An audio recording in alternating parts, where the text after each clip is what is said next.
Hello, and welcome to episode 7 of the IP3 podcast. I'm Kevin. I'm Alex. And I'm Rhea. And today we're going to be talking about what everyone's talking about. Open meta, triangle meta. That's it. That's the whole thing. We're done now. We can end the podcast. Yeah, I also true. wanted to do the hand sign, but I didn't know. Well, I mean, there's also been, the third week of RTNs, right? Which is what sparks the whole debate. And the second week. It was easily that's our true. most productive weeks of RTNs by a wide kidding. margin. So I was able to get my queue on KO. Got a top 4 in the same event that you did. Or no, you had already queued at that point, but you also... We met in the last round, and it was an unfortunate KO Prism game that put you in top 8. Right. And then I bubbled at 9th, tragically. It was only 2 weeks ago, people. Like, how do you know? I know. No. There was another one that we both top 8'd, and then I lost in the quarters to... Yes. Yeah, that's I conflated the two. That's my bad. That is correct. Yeah. That one we already covered, though.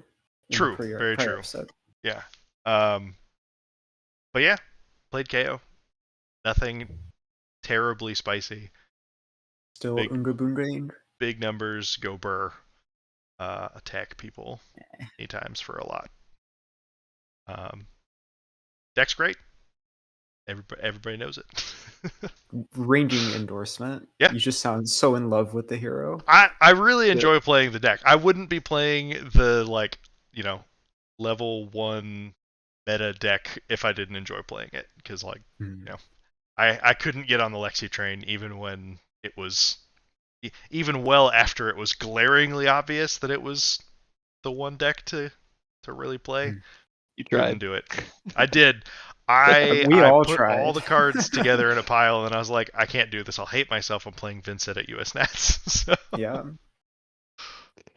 Well, that's not the spicy thing. That's true. Mr. Becker, talk to me about spicy wins. Yeah, on 4 hours of sleep, I drive to Columbus and win my first gold foil. With Lantern. With Prism. Yeah. Only Prism in the room and take it down. Incredible. Round 1 was KO. Had the dream start of Merciful Retribution, Pass Mirage, pass.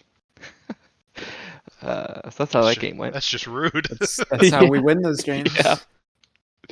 And then round 2 is Victor. And he played it very well, targeting what he needed to target, but my deck was just not cooperating, just not drawing what I needed when I needed it. So lost that one. And then next round was Vincent. Thanks, Kevin. I've played you so many times that I don't think I've lost to Vincent that isn't you yet. I've trained my illusionists well. Very painfully. Next round was Kasai. Nothing particularly interesting in that. I mean, that's just the whole hero of Kasai. Yeah, it's just the grind fest. Block 7, attack for 8. Block 7, attack for 8. And then last round of Swiss was Katsu, and he admittedly said that he had not played much against Prism, so I was able to have a big blowout turn by with Figment of Judgment to flip over bonds. So he couldn't double bonds. Just save 12 life, and it's a great way to win that match is by gaining 12 health. Oh look, I have more than made up for my initial 8 life deficit in one play. What if Crown of Seeds, but you got all the value in a single turn? And then onto made top 8 as 5th seed, and then rematch with the victor in quarters. And the game went the opposite direction, where I just saw everything that I needed when I needed it, and game, like, I guess life totals were close, but I felt like I was in control the whole time. We were getting a little bit of the play-by-play and the deck count and life total count, and we were all like, "Oh no, this sounds like an illusionist that's about to be fatigued." Yeah. We all know life totals do not matter in No. illusionist games. The life totals are another illusion. Yeah. The next round was against Dorinthia, and that was the Dorinthia game was actually the game that I had like 3 cards left in deck, like almost got fatigue. It just happened to be that I was able to play Celestial Cataclysm using my last 3 soul when they had a Oasis stranded in hand. So. And we learned a valuable lesson about sideboarding against warriors that day. Yep. And then the last round was for the finals was against a Kano. Yeah. I'm pretty comfortable in that match, especially when turn 0 I see Herald of Erudition, and then off those 2 cards that I draw another Herald of Erudition, which I get to put in my arsenal for my next turn. So it is a special kind of filthy. A dream, yeah. I played the second one on my turn 2, and the Kano conceded. So didn't even finish the game, but just already not a good matchup for Kano, and then also can you draw up a better, like, you can't, there's no better opening than that, right? Just back-to-back Eruditions. Yeah. Genesis, I don't know. It's hard to beat. It's hard to beat Erudition. Yeah. The fact that it is potentially on par with a turn 0 Genesis into Kano's, pretty solid. I finally got to get Prism Living Legend points, my first gold foil. Feels good because I've been playing this Prism for a long time. Since finally, before, finally, he says, meanwhile, he's one of the first 10 people in the world to have Prism Elo points. Yeah, well. But Alex was trying to go through the grind. I know you did for a while as well, but the pre-lag grind of how can this hero work? Fury. I was 1 game away from top 8 that 1K in Pittsburgh with Prism Celestial Fury, yeah, back when you really had to work for it. Luminaris. Yeah. Numinaris 1.0. That was an Alexi meta and everything. Crazy times. And I mean, that's not your only top 8, right? So we both went to Green Tree Sports Cards on Sunday, week 3.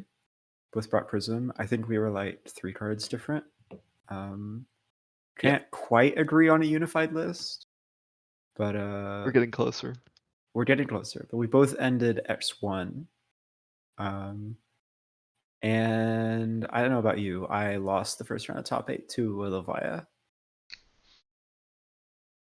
which is about what you expect. Matchup is very hard, but my opponent was very gracious, and he was extremely excited because he didn't have his Nats invite yet, and it was his last chance to play an RTN. So it's hard to have any feels bads in those kind of situations. It was really, really cool to see. Yeah. And in top 8, I played against KO, who we were both already qualified, so it was kind of just a for fun game. But it's not so fun on my end because KO ran hot.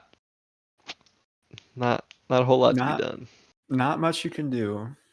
I think it was. What was one of your top 8 games where it was like 5 Figments in the first 2 hands or something? No. That was a Swiss game on Saturday where I did not do so well. Did not top 8 that one. Oh, these cards don't block. Oh, these cards don't block. It turns out Oh, when I'm KO's coming dead. in for a swing big for 14, go again, like, even if your card's 2 block, you're still taking a ton of damage. Yeah. KO go Okay. burn. Yep. I mean that kind of wraps up our Road to National season. We have one more draft next week, right? But Mhm. I'm judging that we're all one in the though. we're all in the same general local area, and so we're all willing to drive about the same distance to go to RTNs, which puts us on the same schedule more or less. Yeah, I'm excited to draft. I haven't gotten to do any draft RTNs yet. I Just almost did. Ended up skipping that particular one. Just try to get on that leaderboard with Kasai for the yeah, promo CNC. Kasai has Or been KO. pulling away. Is No, KO it's still up there? Kasai at this point. Like KO's the Okay. clear number 2, but Kasai has distanced herself, has bridged the gap, and then distanced herself in first place. So I would be Kind of surprised adds. if it gets usurped in this last week. It's interesting because it kind of adds a second layer of like forcing metagame, because we all know the Mark Morrison special. You just force Right. KO and you win callings, but you're also incentivized to force Kasai now if you want a CNC promo that's probably going to be $150, $200. Who knows? I mean, there's not a ton of these things that are going to be out there, right? That I think seems that's cheap. conservative, actually. Cheat? Oh, Well, there's not even we're not even to triple digits, right? note Like to self: yeah, force Kasai on force Sunday. Kasai, get CNC. Yeah, I don't know. That I am disappointed that I haven't gotten to draft at all, but also it's my own fault. I had a day where I'm like, nope, I need this Sunday back. I'm not gonna travel for a draft today, and judging this last one, so I did it to myself. But we're getting I hate judging is still higher EV, like it's true, 100%, no questions right? asked. Either I could get this judge gold foil and run an event because it's fun, or I could have a chance to maybe win with the right hero to win a CNC. But Yeah, yeah, when I already have the qualification too, it's kind of moot, Yeah. right? It's like I think the all or 3 of us nothing. were planning on 2 weekends ago. I think the 3 of us were planning on going to draft, but then I won, so it's like, well, I don't really. I would like to sleep, and then Kevin also qualified that weekend, so it's like, maybe I'll take the day off as Yeah, well. So yeah. I don't need to also, have spend a whole day they on this. announced? Is it a heavy hitters themed Command and Conquer, or is that a hero specific I Command and don't think Conquer, they've been I don't think specific. yeah. or none of those above? I I would guess it's deathmatch arena flavored and not mhm. hero specific because I would imagine I mean, I guess they could just be like, we need 6 versions of this art depending on the I hero, but cannot. I don't think so. I think it's Yeah, just deathmatch arena flavored. cannot imagine them commissioning 6 arts and then just throwing 5 away. Although it would make for another inflammatory Twitter video of just shredding all of the KO CNCs that will never be out in the wild. Oh god, people would hate that. I would love it. I would love it too. Ditto. IP3 Okay. approves. Keep shredding cards. It's kind of funny. It's extremely funny. Okay, so we have a sample size of 1. Prism won all of the RTNs across the globe, right? That's what our single data point tells us. That's what I saw. That's the global meta break. I can't say the joke with a straight face. It's Prism's world, and we're just living in it. 2 weeks Actually, That I ago agree in in. Columbus on Saturday. That is correct. Yeah. yep. In terms of what's actually winning RTNs, the week by week continues to be ridiculously volatile, I think. Just we've had a different most winning deck every week. Between Kano, Victor, and Dromai, I think. It was KO week 2. No, I don't think KO's actually been number 1. KO's been in the top 3 every time, Every but I don't time. think actually Uno any of the weeks. But cumulatively, that's an interesting word to actually pronounce. We've got kind of like a close race for first place, right? So across the 3 weeks, Dromai at 28 wins, KO at 27, Kano at 23, and that still is just as confusing as week 1 when we were questioning if Kano was a good deck. Spoiler People aren't alert, playing he enough is. Prism, I guess. People are not playing enough Prism. Victor 23, and then Kasai and Katsu tying for 5th place at 16th. This is really evenly distributed for most winning decks. Like, I'm shocked. Would you consider this an open meta? Oh, what a loaded question. This is the most open meta. This is the most open competitive meta Flesh and Blood has ever seen, right? It's not close. Yeah, I think it definitely looks that way. Yeah. You know, I think, you know, with 3 weeks worth of results now, obviously, you know, things fluctuate and it's not always a perfect representation, but on a long enough timeline, you get the idea of what is good in a meta, and you know, I think it's Victor, KO, and Dromai have each been in the top 5 winning decks each of the 3 weeks worth of results, which obviously, you know, shown by the fact that they're topping our totals list. So are we just talking about a triangle here then? I don't think so. Victor beats KO, beats Dromai, beats Victor? Did you say Victor beats KO? Is that not generally the trend? In my experience, This is a legitimate question. I don't know. I've been in Prism Land, so I don't That's know fair. any other matchup. In my experience, no. I have a pretty solidly good record into Victors across random Talishar and RTNs and team testing. Well, it's also possible that, for example, the Pro Tour is obviously like everybody who's qualified or high elo, so it's assumed to be like your probably top 500, 600 players in the world, I would imagine, are playing in the Pro Tour, where like your local RTNs, obviously anybody can come and play, which is great. But Victor just in clashing has like some particularly like just good matchups, like ninjas for example. Just like not you just knowing that you're gonna win probably 90% of your clashes and just like free value in addition to blocking. It's possible Victor just like squeaks out wins versus people that don't have plans specifically into Victor. Yeah, I buy that. I agree. I think it is a deck that Noob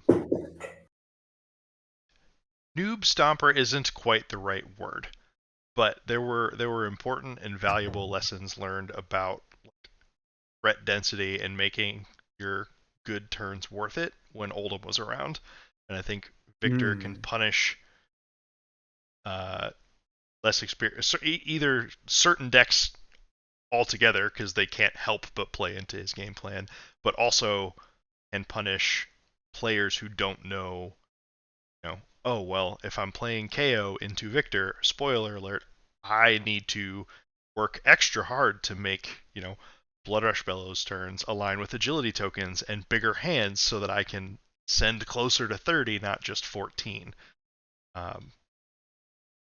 And sort of thing. then you get a Vigor token and can't pitch to play your Blood Rush Bellow, and the turn falls apart. yeah. Sometimes you win a clash and it actually makes your hand worse. It's kind of wild. But yeah, I think Victor has good numbers though, and there are matchups that you know, you're winning a ton of clashes, you're getting gold, you're just drawing cards and TCGs is busted. There's no way around it. If Guardians are one thing, they are consistent, and there's something very real to be said for that in the game of Flesh and Blood, where I don't know, I lost my you have I lost the finish to that card sentence, velocity where consistency is good. It's art at times certainly better than power spikes, and sometimes if your thing that you're doing consistently is powerful enough, it's worth doing that more than playing the Viserai spike turn deck. Which also might have something to say for why Kasai is like the first warrior on this list. We all know that Bolton can have like crazy via the Vanguard turns that are 30 plus damage, but Kasai just having the constant block 2 cards, Saber, give it go again, buff the next Saber, reload Dynamo, like just consistent over and over and over, and she's the best performing warrior on here, so definitely something to say towards that. Yeah. So we've kind of danced around both halves of our main topic at this point. In terms of discussing the pros of open versus triangle metas, where do y'all want to start? What's our number one go-to? Number one go-to is open metas and, triangle or a handful of deck metas. Neither of them are inherently bad. Just good at different things. I agree with that. I think, so when you have an open meta, the common grievance might be too harsh of a word, but kind of complaint about that from the competitive player standpoint is a wide open meta is potentially tougher to do effective testing these big tier 3 and tier 4 events.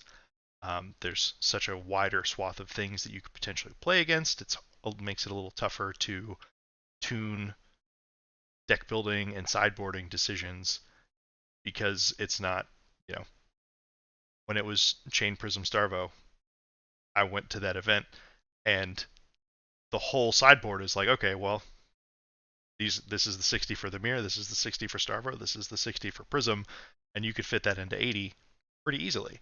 But if you're trying to, make sure that you can not get fatigued by Victor and also not fold to Dromai and the board state and also have a, either a certain popper density or something into Prism or AB inadequate blues or Spell Void for Kano. There's just, you're pulled in so many more directions right now. It definitely makes it tougher to, fit everything in an 80 that you really want to. I think conversely, though, what I really liked about open metas is it rewards just having good fundamentals as a player, because you're right.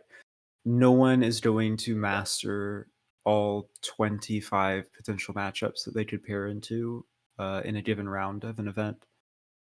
So knowing your deck's game plan into general archetypes of opponents, you kind of get that simplification of this 25 heroes down into like 3 or 4 game plans, and really rewarding understanding your macro plans and not just memorizing this is what I do versus hero X, this is what I do versus different hero Y. Just to stack on that point, there's a lot of specialists in Flesh and Blood because they just people just really like, for example, like I just play Warriors, Rangers, and Illusionists. Like I've just decided that those are the 3, and whatever the meta is, I'll find one of those heroes and I'll play one of them. Kevin wants to be playing Runeblade, but also wants to do well. So. I do But his enjoy me some will brutes, is though. weak. But for example, just this last weekend, our Eclipse teammate Garner took second at Road to Nationals with Riptide because he just plays Rangers, and so he All day, knows. day. Yeah, so he knows he's not good into Victory. He's not good into the Illusionist, even though he did end up getting 2 Prisms. But he just knows that those aren't good matches, but he's got a plan for everything else, and happened to see everything else until he got to the finals, where he saw Victor, and got a little curb that's the end of the road. I'm But just disappointed that Team Eclipse member Mark Morrison, the Scourge of Cleveland, won an RTN on Saturday playing a Vincent in the finals, and it wasn't Kevin.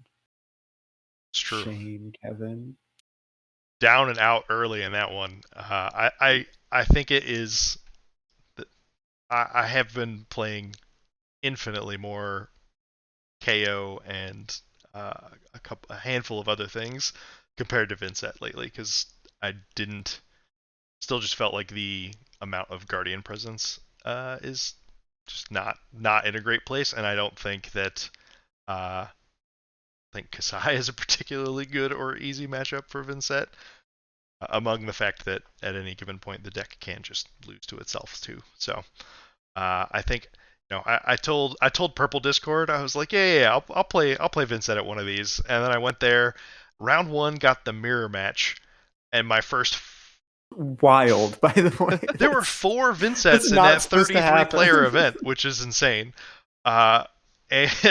And yeah, my first Ridiculous. like 4 or 5 hands, I didn't have a way to give go again anywhere on there. So like I had the initiative and just couldn't capitalize at all, and yeah, eventually just got outvalued. Yeah, so rough outing for Vincent that day. I still love her. I'm very interested to see what Mistveil brings to maybe juice her up a little bit. But yeah, for now it's KO time. We're ooga dooga. All right. Sorry, So we fell down a tangent there talking about specialists. Yeah. That was the thread there. Yep. The joke is all 3 of us are specialists, so we are having a good time. But speaking of local events, the open meta it tends to have more varied experiences. Like, I don't think I've had the 2 Road to Nationals that I've been to. I don't think I've had a repeat hero yet that I've played against. Wow. Just like KO. Well, at 2 separate events. Sorry. So it's like, okay. I guess I did play 2 victors, but it was the same player. So I don't know if that counts or not. For a rematch in the top 8, but it tends to avoid the okay, this Road to Nationals I'm playing is 5 rounds, and 4 of the 5 rounds played against Darvo, or Lexi, or Chain, or Prism. It's like that. It's. I don't want to say the game is less fun when it's like that, because if you have a plan, it's just much more interesting when you play different things. You get to see different looks. I don't know. I find it more interesting. Maybe that's not the case for everybody else. I think they're just interesting in different ways. I took pleasure in knowing Chain inside and out, and knowing Starvo and Prism matchups really well, and saw success corresponding to that, which was really cool. Obviously, I think that particular triangle of meta was certainly a bridge too far power level wise above everything else trying to nip at its heels.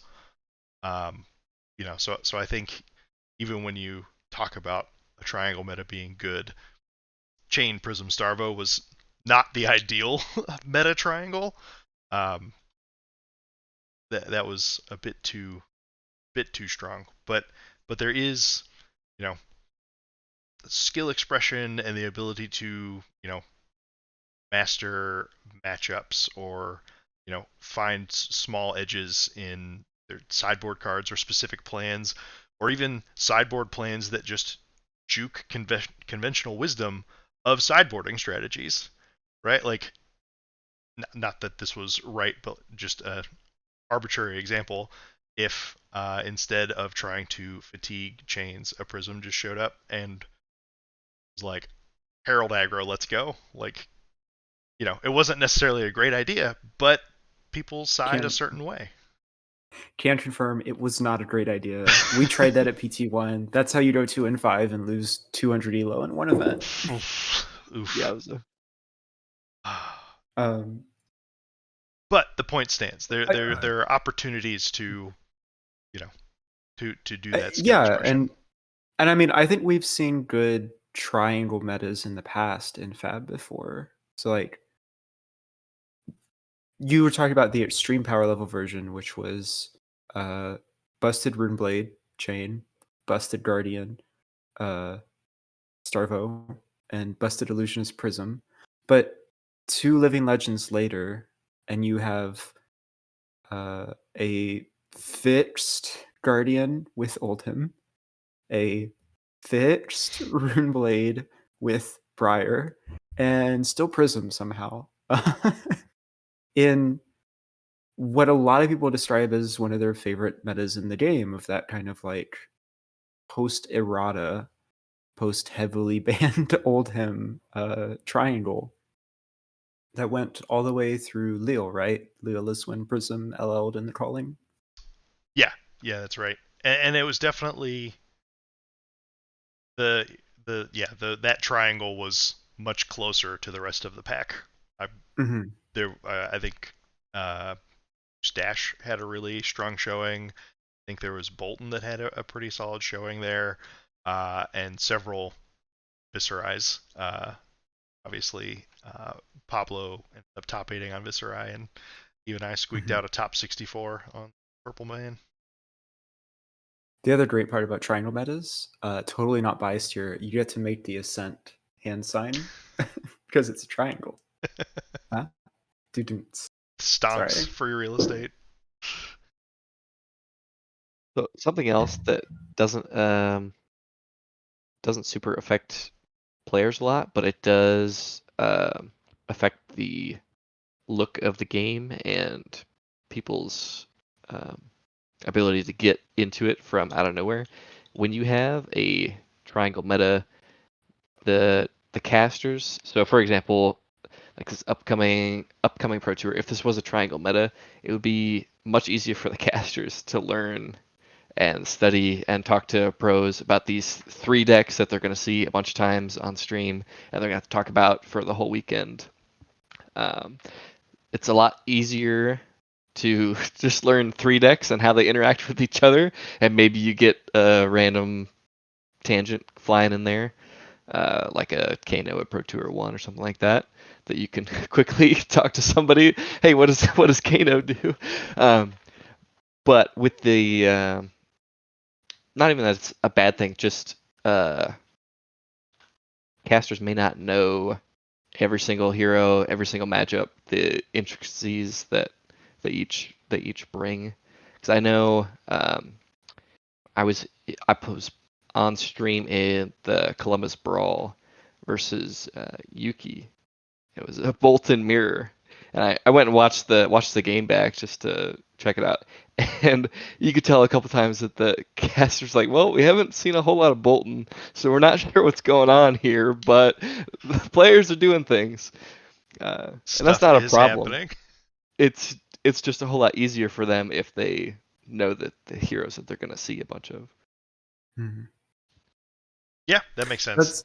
That's a point I hadn't considered or thought of. I mean, between the 3 of us, we've casted 1 game total. Have y'all ever done casting before? Big 0 over here. Yeah. That's a really interesting angle I hadn't thought of. And one like last point about Alex's earlier point in regards to varied experiences across the event. There's definitely, we've all seen it. Sometimes it doesn't even have to be like the top dog or like the meta deck for people to even have this reaction. But sitting down across from someone and, oh, what are you playing? Oh, I'm playing this. What are you playing? Oh, I'm playing this. Ugh, another one. Or this hero. When it was Lexi, it was just Lexi all day.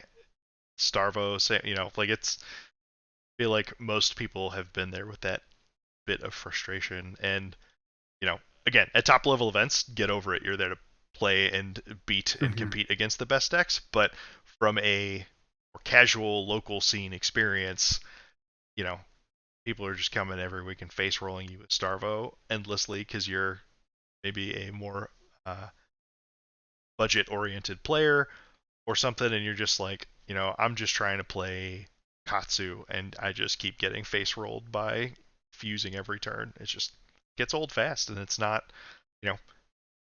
getting a good whooping every once in a while in this game. It happens. It's the nature of the game. But if it is too consistent, can actively hurt Armory and local scenes for sure. I want to tangent real fast here. I promise it's related to the openness of metas, but Living Legend format was an open meta for about 3 weeks after they restricted all of Starvo's cards. And it was really cool. The hero was like close to balance. And then they printed Concuss and Command Respect in heavy hitters, and now the deck has 6 more disastrous on hits for its opponent again. It's not as bad. It's not nearly as bad. There's no world like. At least it's only 8 dominate instead of 13 dominate. It Just gives you another turn. It's only 8 dominate, discard 1 on hit, followed by Winter's Wail. Yeah, right. Which was like the saving grace of 13 dominate, discard 2 Winter's Wail afterward. You build to ignore the Frostbite anyways on average as much as possible. So that's whatever. That's just cost of doing business. So as long as your hand can lose a card or the arsenal and still be good, whatever. I don't know. I'm kind of dooming it again. I'm going to play Prism anyway, so it doesn't matter. That's true. Just an aura this is the guy that gets to play all his cards from a Banish Zone anyways, so what is true. Discard, good Who joke. Who cares about discarding? Oh no, now I only have 3 blues to play triple Riftbind. Living Legend's great. You should play it if you haven't. It's the Wild West, and it's a lot of fun. I have not played it, in fact. None of the heroes that you love really do it there, I don't think. Well, I'll play Lexi, I guess. Lexi, yeah, but it's not the Lexi you like. Yeah. All right. Back to the main topic. Tangent complete. Returning to original arc. So we talked about how the 3 of us are specialists, but when you're in a triangle meta, something good that I like about it personally is that of the 3 classes that I play, there's like a couple different heroes, but I can pick whatever is going to be best into the top 3. So like when it was Prism, Chain, Starvo, I don't know why we keep going back to that specific. It's just the most triangle meta. Iconic meta. Yeah. That's fair. That's fair. I was playing Lexi because while I did play Prism, I just didn't like the way the aura spam style of that Prism deck, even though it was clearly good. I just didn't like it. So I played Lexi and then like built the deck around knowing that I'm gonna play against those top 3 decks, so I need to have answers for all those. So like Chain, it was Channel Lake Frigid. Starvo, it was I had unmovables. Yeah, and because I have an extra arsenal slot, means that I can just park an unmovable in my arsenal and just still shoot you with arrows. Then as soon as you try to dominate me, then I'll play it out. And then Prism, it was start my turn by giving you a frostbite. Do you want to play anything?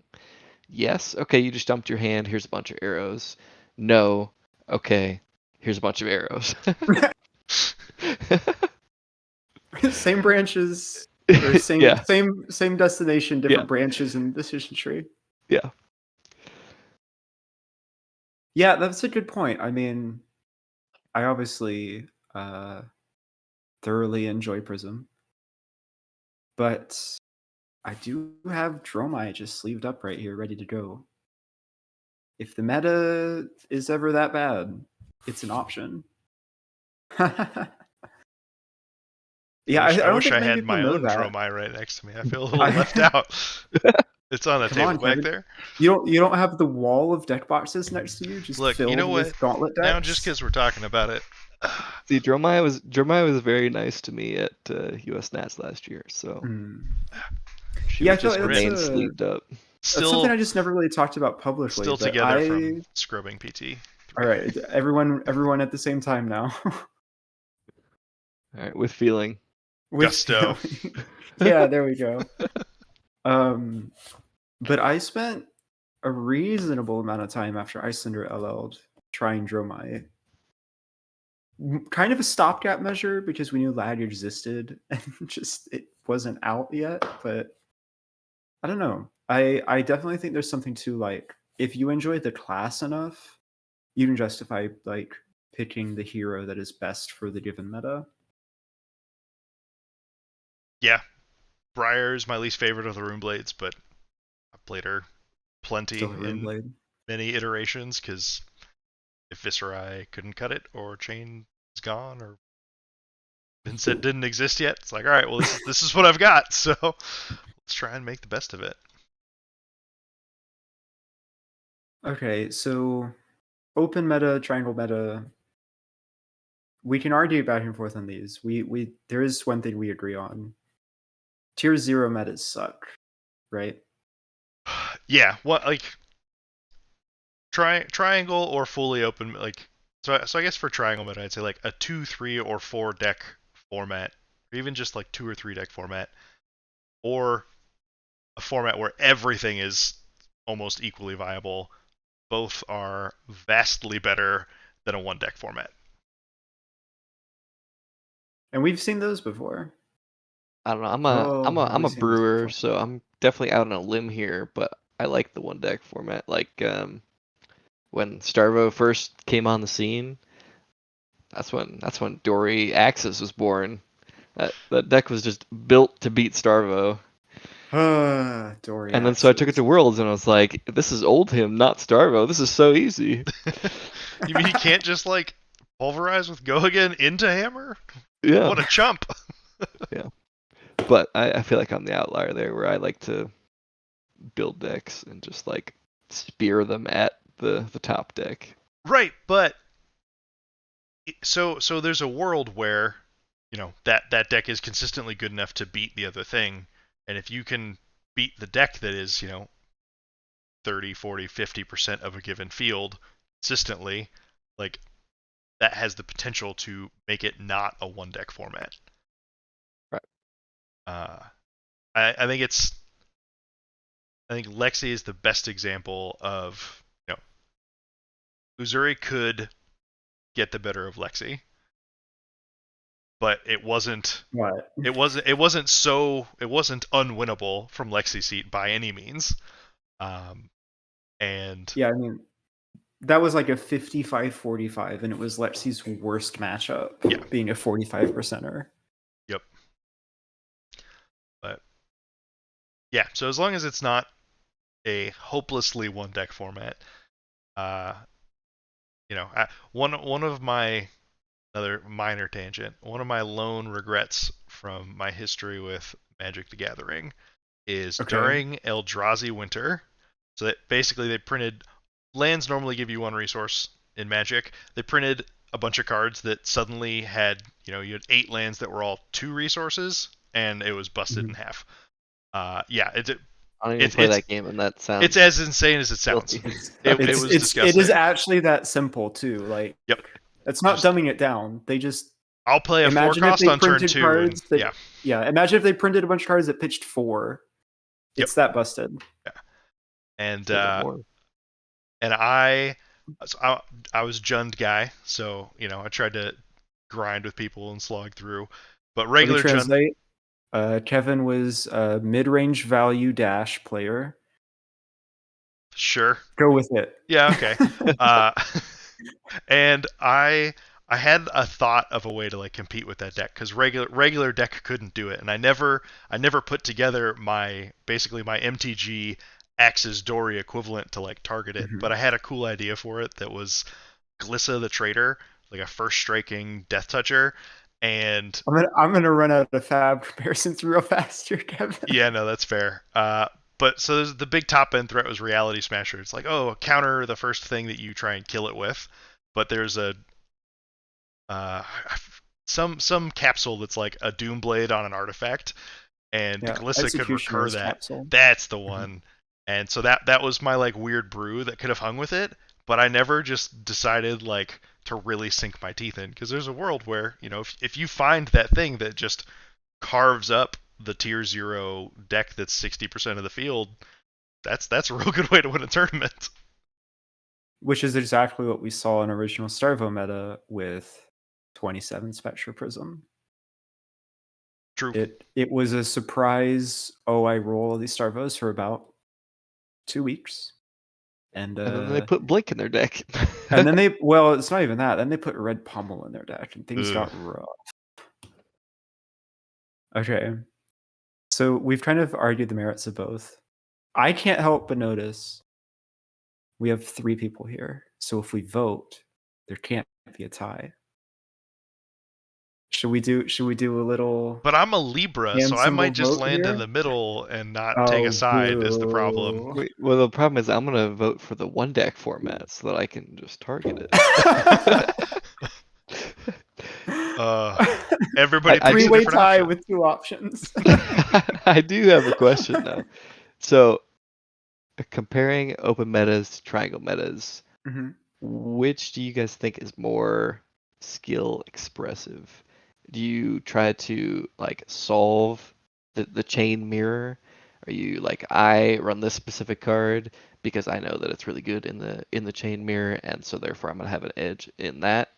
Or is it, I'm such a specialist, I know my deck inside and out, I know all the matchups, so when the field is wide open, I sit down at the table, and no matter what I'm against, I've got a plan and I can win.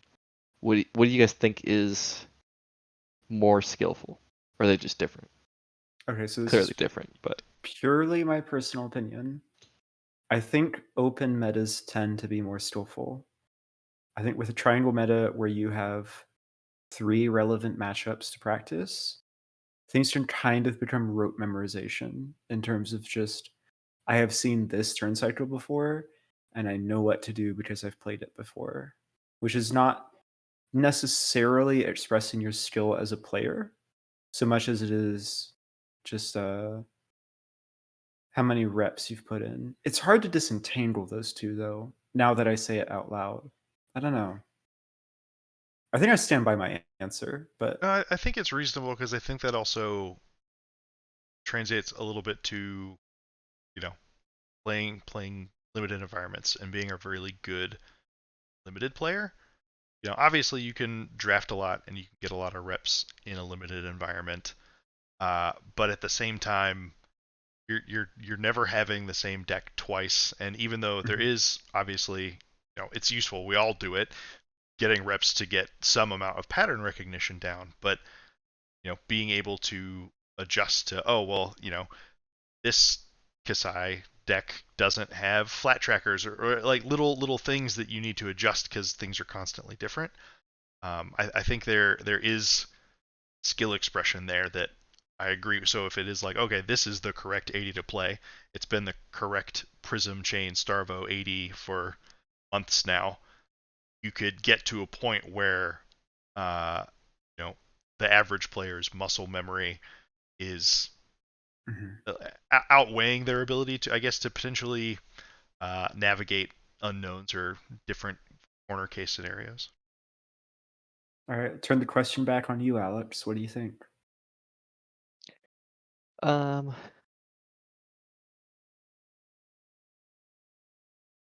I think at high level events like the Pro Tour,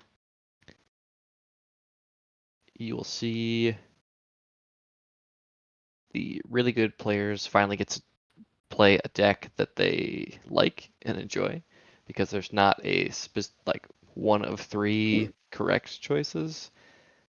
That I think open metas tend to would be more skill expressive, because when you're in if you just are trying to grind the tournament for EV, air quotes, you can just pick one of the top 3 decks and then just play 1,000 games of it, and you're you're good at that deck, not necessarily good at Flesh and Blood. Your pauses there were killing me with the anticipation. That was masterfully delivered. Yeah, that makes sense. And I would have thought you were exaggerating about 1,000 games until I watched our friend Thomas put 100 games into Dash in 1 week, because he was like, I want to learn this deck. 12 games per day, it's fine. Yeah. Nah, insane. Don't tell his boss. Don't tell. In true Leap fashion, my answer is a little bit of a cop out, because I think they are both skill expressive. I think it's different skills. Pick a side. Boo. Oh. Boo this man. Be a heel. Nah, I can't do that. Kevin, but how are we gonna get all the clicks and all the impressions if you don't have any hot takes? I mean, what you said, you prefer a 1 deck format. That's probably good enough, right? Nah, I think that a meta triangle, or the 3-deck kind of format, I think it more rewards the minor edges in deck building and sideboard plans, and then the Uber open format is more of that, the skill set that I would attribute to a good limited format player, where you're Like more navigating game knowledge, so open meta you're saying is you have more game knowledge of like the whole, where the triangle meta you have like made specific minute decisions that will help you win the majority of your games because it'll be against certain matchups. Yeah. Yes. No? Yeah, that's a fair way to put it. Okay. So Here's the follow up though is, what is your preference of, sure, we'll say 3 options, Alex, if you really want to throw that particular dartboard. Oh, it's just open metas. I just like playing weird stuff against a lot of weird stuff, and you get that more often in open metas. That's fair. I think my preference, I think for the bigger events, for the tier 3, tier 4 events, my preference would actually be the 3-deck format. All right, Alex, here's your chance for everything to get 1 vote. No, I'm not gonna do it. I think I agree with Kevin in the fact, for the big events, as someone who likes to target the best deck, I think I enjoy playing the open meta the most, but if I'm trying to do well at the Pro Tour or Worlds or Nationals, I'd like to know what I'm going to be playing against most, and so that I can tailor my deck specifically to that. Yeah, that's So, fair too. There's the second axis of the what do you prefer is, what is the current objective? Is it like maximizing fun or maximizing your ability to do well? And yeah, Okay. I think that's why there's not a clear answer either way. But the clear answer is Prism does both of those right now. I was about to say, here's your hot take to actually end the episode. Is the level 1, the general public thinks we're in an open meta, because it's hilarious because this touches on all of our points so far. So level 1, general public accepted opinion, we're in an open meta. The pros actual secret, it's kind of whispered about in corners of Fab Twitter, is that secretly we're in a triangle meta of KO, Dromai, and decks that beat KO. That's your triangle. There's the open. There's one layer above that, which is us and Light and Few that have realized this is a one deck Prism meta, and just no one's good enough to play it. Not even us. Definitely not me. I'm terrible. We were talking on our way home. We're like, oh yeah, I made a mistake here. Oh yeah, I made a mistake Yep. here. Oh yeah, I made a mistake here. It's like playing this deck for months and just. Yep. Turns out it's when all of the cards in your deck are the same pitch color, it's really easy to pitch like one card differently, and it just loses you the game on the spot. But they're both yellow cards, so it's like, oh. Prism's hard. That's my spicy take. KO go We're in a burn, one deck Prism format. hard. Yeah. Well, I await the day that the rest of the world realizes it's a one deck format, because as soon as it's a Prism is the deck in the format, then Vincent will rise. I already know what the tech is. Turns out you can equip 2 flails and just go like kill aura. You're telling me the tech is not Slay, Kevin? How dare you? I've got so many foils I need to sell. I think cards will be banned from Prism before I have to resort to putting Slay in my deck. if it's that problematic, because it's so bad. Why doesn't it just say ally? It's a 0 it could just say kill target ally. Then I'm in. That's a good You're card. not kidding. You're not kidding. I would love to have a point and click delete target Chroma. Oh my gosh, delete target mirror guy? That'd be so good. At instant speed? Who needs action points? And I could still like eat the go again too, right? If I just you tried to attack with this. Slay. All right, we're derailing into just talking about Prism and Vincent now. Look, if you're here for the IP3, that's what you get sometimes. Sometimes it just turns into Runeblade illusionist shenanigans. You get what you pay for, and this is free, so thanks for watching. If you like it, you should like it, and if you want to be notified when we do the next one, subscribe. Or don't. I don't care. Yeah, we're going to keep making episodes anyways, so If you like it, you should like it is a really, really great A marketing there. That was clever. Look, we run a tight ship around here. Yeah. I'm gonna have to steal that one. Yeah. That don't come free. That's gonna be a licensing fee. Oh no! Can I trade you for thumbnails? We're way off track here. Oh, absolutely. Thank you for watching IP3, everyone. Thanks so much. We'll catch you next time. See ya.